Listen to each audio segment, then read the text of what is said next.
আসসালামু আলাইকুম। আজকে আমি আপনার লগে শেয়ার করবো মাছের ডিমর একটা জুড়ি ভাজা রেসিপি। তো চলুন দেখি লক্কা কিলা জুড়ি ভাজা রেসিপি তৈরি করি।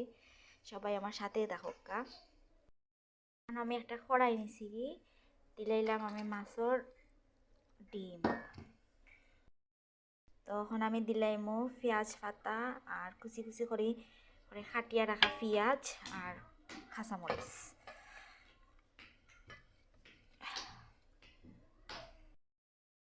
তো ইনো আমি দিলাইম একটু হলুদের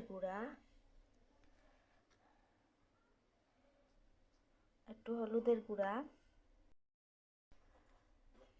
দিলাইলাম 2 টেবিল চামচ মরিচের গুঁড়া,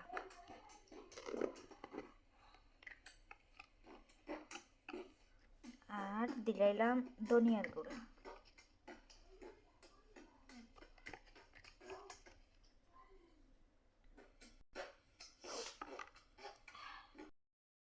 এখন দিলাইমু একটু লবণ।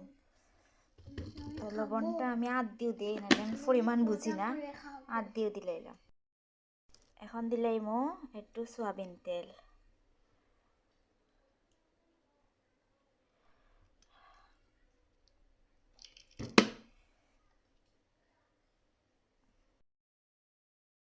এখন বিসমিল্লাহ করি আমি চুলার ফাড়ো কড়াইটা দিলাইলাম। এখন আমি আলতো হাতে ওটারে মাখাইলাম, মানে বেশি বেশি মাখাইতাম না, একবারে পেক করতাম না, আলতো হাতে জেলা মাখাই ওরকম মাখাইলাম যাতে মশলাটা গিয়া ডিমর গায়েও লাগে। আলতো হাতে একেবারে, মানে ওরকম ডিমটা সুন্দর জুড়ি ভাজা হয় আর মজাও লাগে।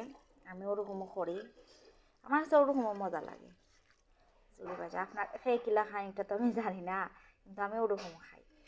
আসলে একটা আমার দাদি ওরকম রাঁধবে ডিমর জুড়ি ভাজা, মানে হাসে পেঁয়াজ টিয়াজ বাজিয়া করে, আমি এরকম আর করি না।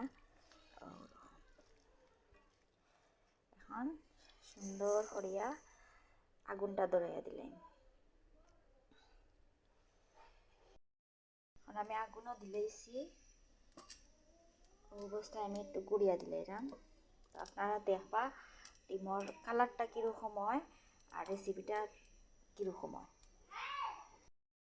তো আমি গুয়ানির পরে লাড়ছি না, এখন একটু লাড়াছাড়া করিয়া দিন, উল্টাইয়া দিন যাতে